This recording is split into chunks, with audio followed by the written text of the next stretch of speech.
This week's video comes from the lofty heights of northern England.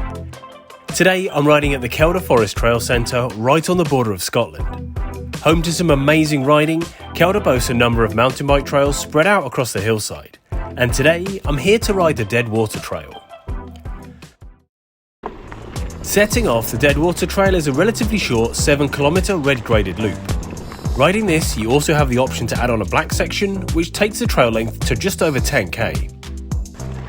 The first section is a good warm-up. It's short and undulating, perfect for blowing the dust off. The best parts about the Deadwater Trail are of course its downhill sections.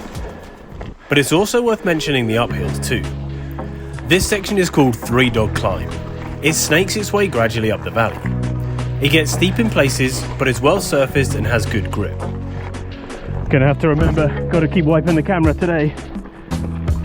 Every now and then you have a few small rocks to contend with, and they add an extra technical element to the climb. But as always, it's important to look up from the climb and admire your surroundings. So I know it's a bit hazy, but that is an amazing view. And somewhere, I think just over there, is the border of Scotland. But once the Three Dog Climb is done, it's time for the first descent. This section is a lot of fun. It's a corridor of flow trail with plenty of rocks to make things interesting, even in this weather.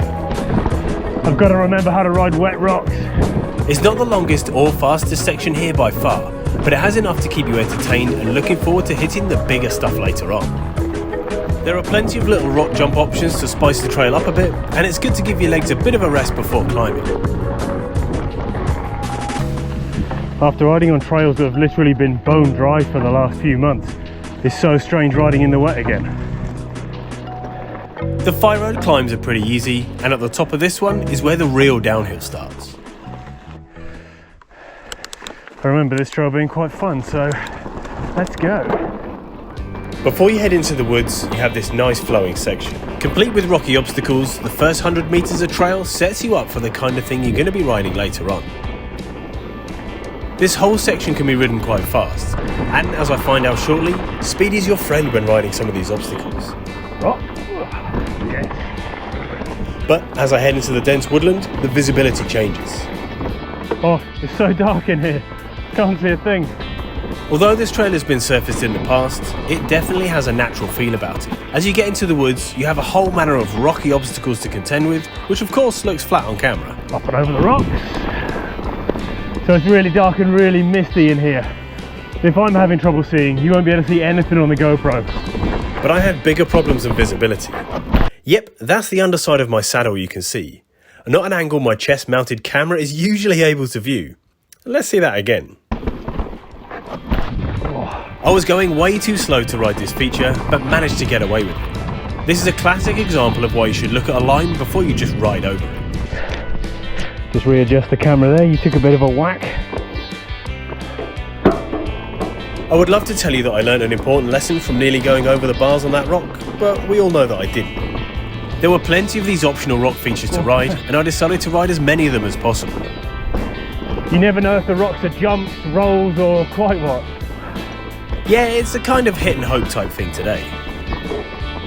Riding in these woods was great. You never know what's coming around the next corner or what the trail might have in store for you. Today I'm riding my full suspension Cube stereo, but I've ridden the exact same trail before on my Voodoo Bizango Pro hardtail. So any bike is suitable for these trails. But be warned that the trail gets pretty involved in places, so as long as you have good bike control, you're good to go.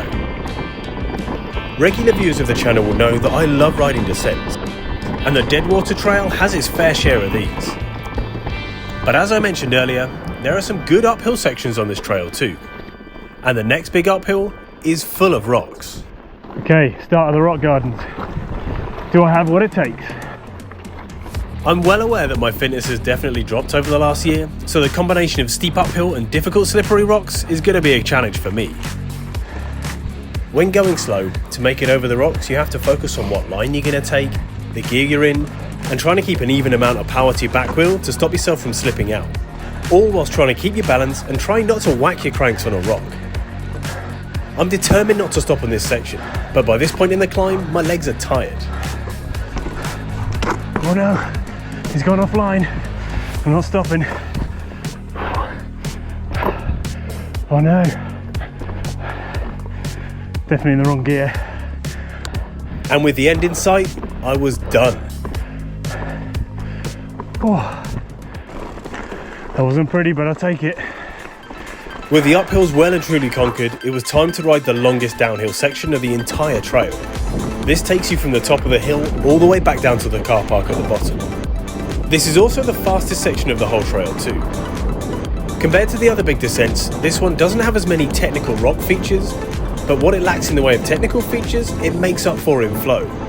With the speed you carry through the trees, it's a twisting route that makes for a good roller coaster section. As you make your way out of the forest into the open feld section, the trail becomes a bit more playful. Compared to the fast flow of the forest above, the trail down here snakes around a lot more. The trail builders have done well to keep it interesting and built up some of the berms and added a few rollers.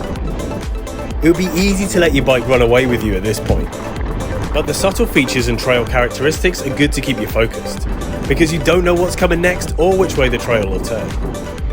At 7 to 10 kilometers long, this isn't the most savage trail ever, but with the technical climbs and long descents, the fitter you are, the more you're going to enjoy it. By the time I made it to the end of this section, I could definitely feel my legs, but the ride isn't quite over yet.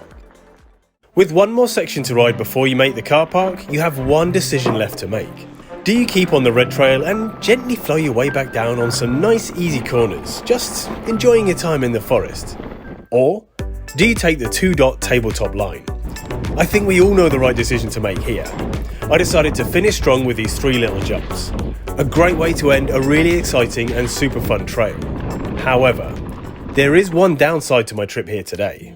As I mentioned, I actually visited Kielder on my hardtail back at the start of this year. Morning everyone.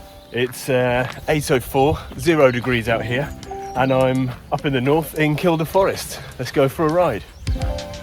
From looking at the trails online, I was really excited to ride here. Unfortunately, at that time, most of the trails were closed for maintenance due to Storm Arwen that had happened a few months before. This was just bad luck, and I still had a good time riding the few sections that were still open. But that trip was 6 months ago now. So you can imagine how disappointed I was to find that most of the same trails are still closed today. And yep, the reason behind it is apparently still Storm Arwen, which was nearly a full year ago. This is really disappointing to see. As we head into winter again, it could be a while before these trails are fully reopened. But apart from that one fly in the ointment, I had an amazing time riding here today. If you find yourself passing, it's definitely worth stopping for a ride on the Deadwater Trail. And hopefully the other trails will be back open again soon, because I would really love to give them a go. So remember to subscribe to the channel to see more adventures. Thanks for watching, and I'll see you next time.